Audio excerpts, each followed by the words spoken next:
What's going on, guys? It's your boy John the Liquidator coming back with another video, and it looked like Tyler Marsh opens up about benching Angel Reese. Guys, for this one here, we got to go all the way up to Chicago. Let's get it. Let's go.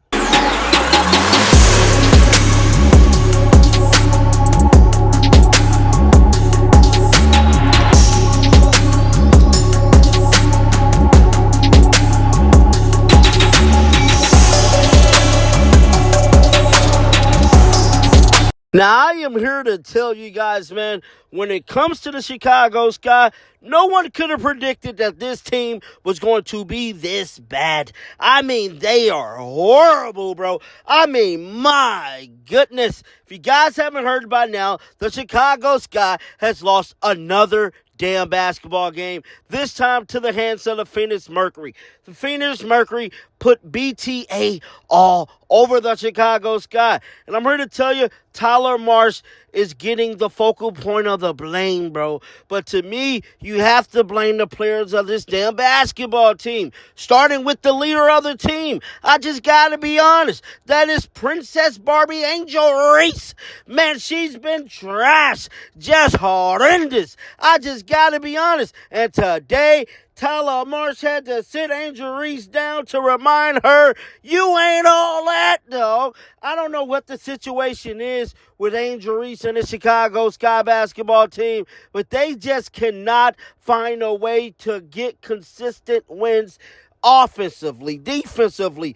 This is bad, and it's looking like Teresa Witherspoon need to come back in a major way. I mean, last year, at least they had a chance to damn near, maybe, possibly make it to the playoffs. And it's just, at this point in time, I hate to say this, but their season is over. It is over already. With all that being said, check out what Tyler Marsh had to say. Roll the damn footage. Hey, did you see the press coming? And I guess I'll start with that. Yeah, did you see the press coming? Yes, we did. We didn't handle it well early. They got out of it, in the second half.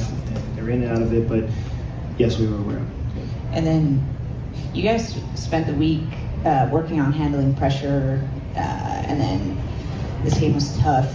I guess, how did you feel about it? Yeah, I think sometimes handling pressure is mental as much as it is physical, and we didn't do it consistently enough tonight. Another 20-plus point or 20-plus turnover game, which is tough to win when you add that with giving up 2 30-point quarters to a team as good as Phoenix. It makes it tough. We go to Brian, front row. Coach, I just wanted to get your thoughts on just the actions with AT and Whitcomb. Obviously, the three-point shooting was pretty effective for Phoenix today. Just wanted to get your thoughts. Yeah, I thought that we struggle staying connected to their shooters. They're a team that wants to get up a ton of threes. We knew that going into it. I thought that we lost connection to them way too often, and we talked about overhelping on their drives, and AT was still able to draw defenders and kick out, and they knocked them down. And so when you get down in that type of hole, our team isn't built to come back from those types of deficits. And so we can't put ourselves in that big of a hole that early. I thought that the group that played the whole fourth and they closed out in the third continued to fight, but just overall we gotta have a better approach. We go Carly to Naomi. Coach, the theme all season with you guys has been turnovers and then perimeter defense. At what point does there need to be some type of change, either from a roster standpoint or in how you guys approach game planning and mindsets? Yeah, I think it's something that we continue to look at, especially game plan wise and what we have internally. We've mixed up the lineups here and there. We played several different lineups with multiple ball handlers out there just to kind of maintain and handle the pressure. And been struggling to find something that consistently works, but that's part of our job. So we got to continue to do that. In terms of changing the roster, I don't really want to get into that. I think that what we got to focus on is who we have in this locker room right now, and understanding what we got to do to be the best version of who we are and who we have right now. Let's go to Naomi, then Brian, and Zachary. Coach, to piggyback off of that, what is your message to this fan base who may, be losing hope or not having clarity of what the identity of this team is, given that we're seeing so much consistent issues throughout these games? What would be your message to the fan base that might be losing hope? Yeah, I think it's fair. I think that we're all frustrated, obviously, but I think that as a fan and sometimes as a player, you're only able to see what's right in front of you. You don't have the whole picture or the whole story. And for us as a staff, we kind of have a big picture outlook. And so for us, as frustrated as we are, we know the work that we put in and that the players put in, most importantly, each day. And so nobody's happy. Nobody is content with where we're at. We continue to show up each day and put in the amount of energy and work to be successful. And it hasn't turned into the results yet, but we're going to keep fighting. And I think that as much as passion and dedication and work ethic is part of this city, I know the will to fight is as well. And so that hasn't been lost amongst us, staff or players. And so we're going to continue to push, continue to work, continue to fight.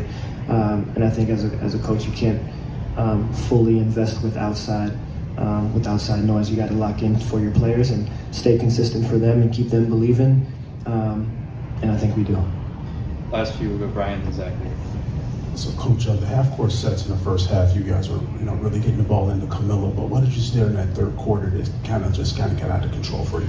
Yeah, I think that we got a couple players that are banged up, so we want to be mindful of minutes. I think that when the game got out of hand there midway through the third, for us it was more preservation at that point, and players were almost at their limit anyway, being on a back-to-back, and so we wanted to be mindful of that. And if the game wasn't as out of hand, then maybe it would have looked different. But we got to be healthy and ready to go into Atlanta tomorrow. We got 3 games in 4 days with LA on that following Tuesday. So we got to be mindful of having healthy bodies so that we can give as good of an effort as we can going into tomorrow's game. We'll close out with Zachary. Hey, Coach. Camila obviously shot 77% from the field today. Her consistency, her flow, her game is just continuing to grow pretty much every single game. What's your assessment of where she's at right now? Yeah, I think that she asserted herself early today. She was did a really good job of being aggressive once the ball was into her and attacking before they could bring double teams and whatnot. I think that tonight offense, outside of the turnovers and their pressure, offense wasn't that much of an issue for us today. It was the defensive end. You can't give up 107 points and expect to come out on the higher end of that. So, usually a 86-point effort for us would, that's kind of where we would want to be. That's a really good day for us offensively, but we got to reciprocate that on the defensive end. So obviously we want to cut down the turnovers. I think when you look at the positives and being able to put 86 on the board with the amount of turnovers that we've had, there's still light at the end of the tunnel from that standpoint. It's just going back to a question earlier with the consistency is one game it's our offense, one game it's our defense. So we're finding opportunities to where both can kind of work hand in hand and be on the better side of it. That's what we're looking for and what we're striving for. So, thanks everyone.